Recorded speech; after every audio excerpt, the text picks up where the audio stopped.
আসসালামু আলাইকুম রহমতুল্লাহি ওবরকাতুহ। সম্মানিত দর্শক, ইরানের অবস্থা ভয়াবহ। সেখানে সরকার বিরোধী মিছিল মিটিং রীতিমতো সহিংসতায় রূপ নিয়েছে। লক্ষ লক্ষ ইরানিয়ান যারা সাধারণ জনগণ তারা রাজপথে নেমে এসেছে। অভিযোগ, সরকার মূল্য নিয়ন্ত্রণ করতে পারছে না। জিনিসপত্রের আকাশ ছোঁয়া দাম। তারপর ইরানি মুদ্রা, সেই মুদ্রা গত কয়েক মাসে এমন অবস্থায় পৌঁছে গেছে, মানে ১ কোটি ইরানি মুদ্রা নিয়ে মানে বাজারে গেলে কয় কেজি গরুর মাংস পাওয়া যাবে, আমার এই ডাটাটা এই মুহূর্তে মনে নেই। কিন্তু অবস্থাটা হলো, একবার আফ্রিকার কয়েকটি দেশে মানে টাকার মূল্য এতটা কমেছিল যে টাকা ওজন করে, মানে একদিকে টাকা ওজন করে অন্যদিকে পণ্য দেওয়া হতো। যেমন ১ কেজি চাল আনার জন্য ১ কেজি টাকা দিতে হতো। বিশ্বাস করেন, ঠিক সেম অবস্থাটা তৈরি হয়েছিল জার্মানিতে। হিটলার ক্ষমতায় আসার আগে ঠিক এইরকম একটা অর্থনৈতিক অবস্থা, দুরবস্থা তৈরি হয়েছিল জার্মানিতে। টাকার একেবারে মানে হাজার হাজার মানে টন টাকা ছাপিয়েও পরিস্থিতি সামাল দেওয়া যাচ্ছিল না।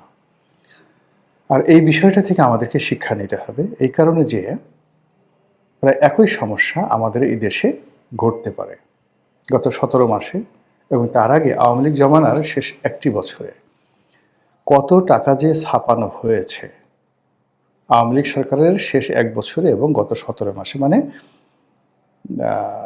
২ বছর, আড়াই বছর, পৌনে ৩ বছর, এই পৌনে ৩ বছরে শুধুমাত্র টাকা ছাপিয়ে যে পরিস্থিতি সামাল দেওয়ার চেষ্টা করা হয়েছে। এই কারণে আমাদের দেশেও ঠিক ইরানের মতো ঘটনা যদি ঘটে যায়, এটা অস্বাভাবিক কিছু নয়। এজন্যই আসলে ইরানের বিষয়টা নিয়ে আলোচনার চেষ্টা চালাচ্ছি।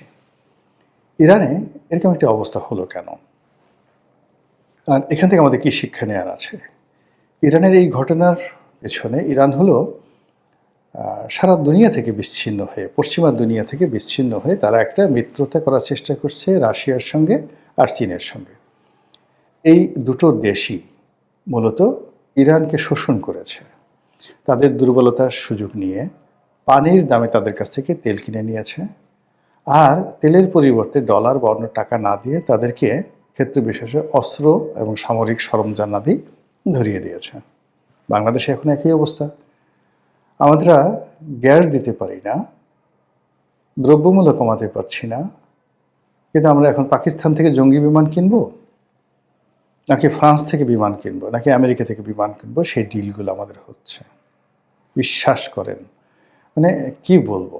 এনিওয়ে, আবার ইরানের দিকে চলে যাই।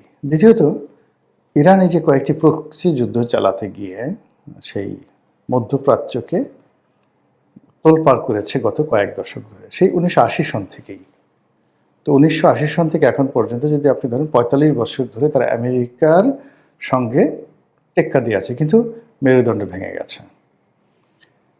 ফলে কি হলো, তাদের যে প্রক্সি যুদ্ধের যে জায়গাগুলো ছিল, ফিলিস্তিন মানে প্যালেস্টাইন, লেবানন হামাসকে দিয়ে, না লেবাননে হলো মানে যাকে বলা হয় হিজবুল্লাহ, আর প্যালেস্টাইনে হামাস, এরপর হুতি বিদ্রোহী ইয়ামেনে, তারপরে সিরিয়ার বাশার আল আসাদ সরকারকে একটা প্রক্সি সরকার হিসেবে তারা কিন্তু টিকিয়ে রেখেছিল। এই পুরো প্রক্রিয়াটি শূন্য হয়ে গেছে, তারা ফেল করেছে। তাদের বড় বড় জেনারেল তাদেরকে মোসাদ মেরে ফেলেছে, সিআইএ মেরে ফেলেছে, তাদের প্রেসিডেন্টকে মেরে ফেলেছে। এমনকি হামাসের প্রধান ইসমাইল হানিয়া, তিনি একটা অনুষ্ঠানে যোগদান করার জন্য তেহরানে ছিলেন, সেই জায়গাতে তাকে খুন করা হয়েছে। এর কাউন্টার করতে গিয়ে ইরান যে ব্যালিস্টিক মিসাইল ক্ষেপণাস্ত্র হামলা চালিয়েছে ইসরায়েলের প্রতি ২ দফাতে। প্রথম দফা খুব কন্টিনিউয়াস, দ্বিতীয় দফা জাস্ট প্রথম দফা মুখ লোক দেখানো, আর দ্বিতীয় দফা একটা কন্টিনিউয়াসলি যুদ্ধের মতো তারা সেই চেষ্টা করেছে। সেইটা আমেরিকার মধ্যস্থতায় হোক বা যে কোনো কারণে হোক সেটা থেমে গেছে, কিন্তু অর্থনৈতিক মেরুদণ্ড আরেক দফা ভেঙে গেছে। ওই প্রক্সি যুদ্ধ তারা চালাতো, এই যুদ্ধকে কেন্দ্র করে ইরানের ব্যবসা অনেক কিছুই চলতো। কিন্তু যেহেতু ওই যুদ্ধগুলো বন্ধ হয়ে গেছে, বন্ধ হওয়ার ফলে ওই যুদ্ধে তাদের যে বিনিয়োগ ছিল, বিনিয়োগের বিপরীতে তাদের ব্যবসা বাণিজ্য ছিল, সেই ব্যবসা বাণিজ্য বন্ধ হয়ে গেছে, বিনিয়োগও বন্ধ হয়ে গেছে, ফলে দেউলিয়া হয়ে গেল ব্যাংকের মতো। সেকেন্ডলি, এই যে ইসরায়েলের সাথে যুদ্ধ করতে গিয়ে তারা যে অর্থ খরচ করেছে এবং তাদের পরমাণু কেন্দ্রের যে ক্ষয়ক্ষতি হয়েছে, এটাকে রিপেয়ার করার জন্য তাদের অর্থনৈতিক সংকট এমন পর্যায়ে চলে গেছে যে তেহরানে মানুষ পানির জন্য হাহাকার করছে।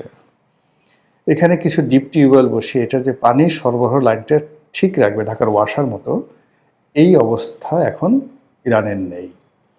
ফলে তারা যেটা বলার চেষ্টা করছে যে তারা রাজধানীটি তেহরান থেকে অন্য কোনো একটা শহরে সরিয়ে নেবে। এটা গত 6 মাস আগের ঘটনা। তো এর মধ্যে এই মূল্যস্ফীতি, মুদ্রাস্ফীতি, এটি নিয়ে সাধারণ মানুষের বিদ্রোহ।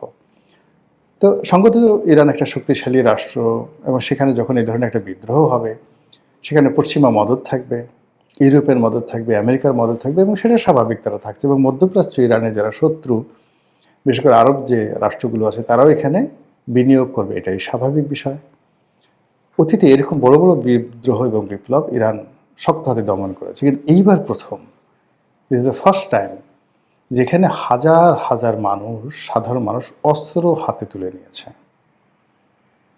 এই কথা আমাদের দেশে মানে আমরা বলতে পারছি না। আমাদের দেশে সেই জুলাই আগস্ট বিপ্লবের সময় যে বিশেষ আকারের যে রাইফেল, বিশেষ বোরের যে মেশিন গান এবং সেই গুলাগুলি নিয়ে নানা রকম কথাবার্তা হচ্ছে।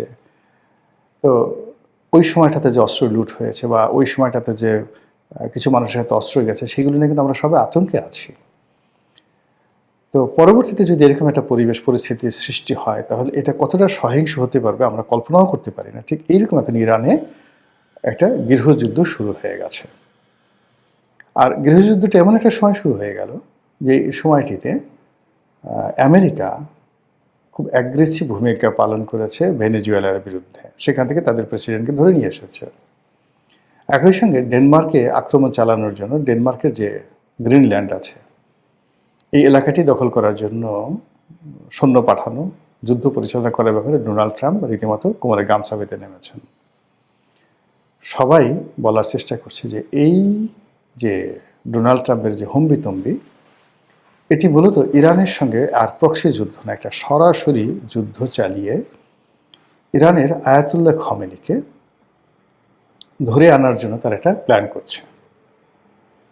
ইতিপূর্বে তাদের একটা অপারেশন ছিল, ঠিক যে সময়টাতে তারা মানে 52 বোমারু বিমান দিয়ে, পৃথিবীর সবচেয়ে বড় বোমারু বিমান দিয়ে তারা সেখানে আক্রমণ চালালো এবং তাদের পরমাণু কেন্দ্রে যেইভাবে তারা ওই নিক্ষেপ করে পরমাণু কেন্দ্রটিকে ধ্বংস করে দিল। তো এই যে তাদের সেই যুদ্ধ প্রস্তুতি, সেই সময় শোনা যাচ্ছিল যে তারা আয়াতুল্লাহ আলী খামেনিকে মেরে ফেলবে। এটা প্রথমে তারা বলে ফেলল, পরে তারা আবার সেখান থেকে ফিরে আসে এবং বলে যে না, আমরা খমেনিকে মারব না।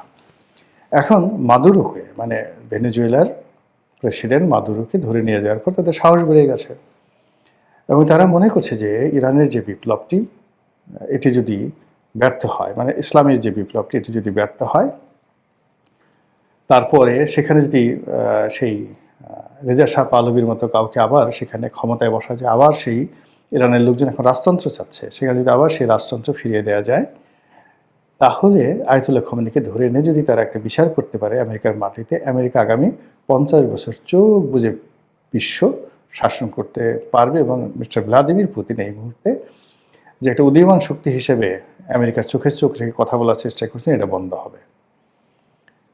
এবং আপনি দেখুন যে সত্যিকার অর্থে এখন একটা ভারসাম্যহীন পৃথিবী। এত কিছু হলো, ইরানের বিরুদ্ধে এত কিছু হলো, রাশিয়া কিন্তু আসলে কিছু করতে পারেনি।